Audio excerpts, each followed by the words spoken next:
विषय आपण आलो. आजच्या बैठकीतला सगळ्यात महत्त्वाचा विषय वाळू चोरीचा विषय जो आपल्या अजेंड्यावर आहे. या संदर्भात मी जिल्ह्यातली वाळू चोरी कमी झाली पण पंढरपुरातली वाळू चोरी कमी झाली नाही आणि हा विषय गांभीर्याने घेतला. माननीय कलेक्टर महोदयांनी तातडीने सूचना दिलेल्या आहेत. मी सूचना दिलेल्या आहेत. संबंधित डीवायएसपी, संबंधित प्रांत, संबंधित तहसीलदार, ही व्यवस्थेतला कुठला तरी एक माणूस जर वाळू चोरांच्या सोबत नसेल तर वाळू चोरी होऊ शकत नाही. ज्या दिवशी पोलीस प्रशासन आणि महसूल प्रशासन वाळू बंद करायचा निर्णय घेईल त्या दिवशी 100% बंद होईल. जोपर्यंत ते चालू आहे तोपर्यंत ह्या दोघातलं कोणी ते पार्टनर आहे हे 100% आहे. त्यामुळं मी तशा सूचना तातडीनं दिलेल्या आहेत.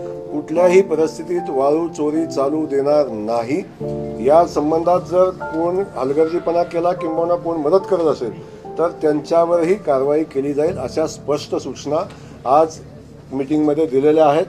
सन्माननीय कलेक्टर महोदयांनी त्या संदर्भात तशा सूचना दिलेल्या आहेत आणि 100% वाळूची चोरी थांबवण्याचा आमचा प्रयत्न. आपल्या शहरातील ताज्या घडामोडी पाहण्यासाठी रणनीती टाइम्सला सबस्क्राईब करा आणि बेल बटन प्रेस करा.